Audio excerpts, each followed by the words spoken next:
ভালো হয়ে যাও, ভালো হইতে পয়সা লাগে না। তোমার এই কোশ্চেনের অ্যান্সার দিব না, কারণ তুমি নিজেই খেপে যাও। তুমি সাংবাদিক, তোমার যে একটু বিনয়ী হওয়া উচিত, তুমি সেটা মনে করো না। না, তোমারটা তুমি পার্সোনাল প্রশ্ন কেন করবা? তার মানে তুমি স্বীকার করছো যে আমি বড় হচ্ছি, বিনয়ী হচ্ছি না। তুমি মনে করো আজকে ভালো, কালকে সাতটা টান লাগলে তুমি মনে করো দৌড় দাও। এটা কেন? কথা হবে না সেই সিউরিটি আমরা দিতে পারি না, কিন্তু আসলে আমরা শিল্পী। আমাদের সমিতি যদি বলেন, আমাদের এখানে আমাদের সেকেন্ড হোম, সো আমাদের কথা শোনা উচিত। আর আসলে তো এই ব্যাপারটা পুরোটাই একটা ভুল বোঝাবুঝি ছিল, মিসআন্ডারস্ট্যান্ডিং। তো এটাই তো, ভুল বোঝাবুঝি হলে তো ভুল বোঝাবুঝির সমাধান হওয়া উচিত আমি মনে করি। না, ও সেই নোটিশের ফয়সালা, সেটা একটা আদালতের নোটিশ, সেও তুলে নিবে বলেছেন, আমিও তুলে নিব। এখন দেখেন, সমাজে তো আসলে সমালোচনা আলোচনা থাকেই। আমরা আসলে আর্টিস্ট, আমাদের নিয়ে অনেক বেশি সমালোচনা থাকে আলোচনার থেকে। সো আলোচনা যেখানে থাকবে, সমালোচনা সেখানে থাকবেই। সো এটা নিয়ে আসলে মানে ম্যাটার ভ্যারি করে না। সো আজকের পর থেকে যেটা দেখবে সবাই, মিউচুয়াল হয়ে গেল, এটা দেখার পরে সবাই মানে বুঝবে যে আসলে ভুল বোঝাবুঝি ছিল। এটাতে আমার মনে হয় যে মানহানি হয়েছে কি হয় নাই এটা না, আসলে আমরা তো বিনোদন কর্মী যেটাকে বলে। সো এটাও মনে করেন আপনারা ভেবে নেন it's a charm, it's a বিনোদন, দ্যাটস দ্য থিং। না, আমি তো কখনো সেটা বলিনি। এই ব্যাপারে আমার মনে হয় আপনারা আর প্রশ্ন না করেন। আগে যেটা বলেছি, আমি তো কাউকে ইন্ডিকেট করে বলিনি। আমি আসলে আমার কিছু মানুষজনের কে নিয়ে বলেছি, যেখান থেকে যেসব সিনেমা থেকে আমি বাদ পড়েছি, যাদের থেকে বাদ পড়েছি বা আমি বাদ দিয়েছি রাগ করে, তাদেরকে উদ্দেশ্য করে আমি বলেছি। আমি তো সবাইকে উদ্দেশ্য করে বলিনি এখানে।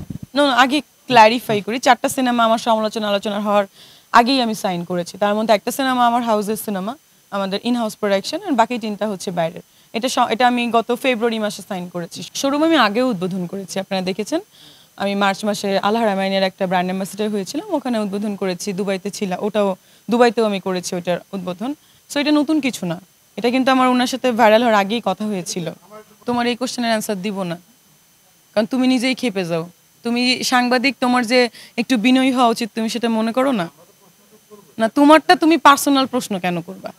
মানুষেরটা বলো, অন্য কথা বলো না। আমার আসলে এরকম কিছুই মনে হয় না। আমার মনে হয় যে সিনেমা ওয়ার্ল্ড, এটা সব ছবি চলবে, ইন্ডিয়ান মানে হিন্দি বলেন, ইংলিশ বলেন, বাংলা বলেন। কারণ দেখেন, আমাদের হলগুলো ডেভেলপ হওয়া উচিত সিনেমার কথা যদি বলতে চান, আর সব সিনেমাই চলা উচিত।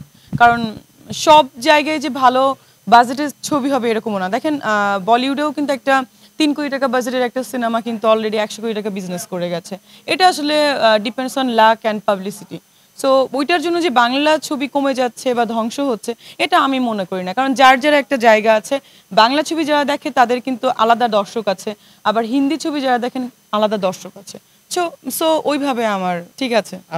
তুমি অন্য প্রশ্ন করো, তুমি নিজে বিনয়ী হও। তার মানে তুমি স্বীকার করছো যে আমি বড় হচ্ছি, বিনয়ী হচ্ছি না।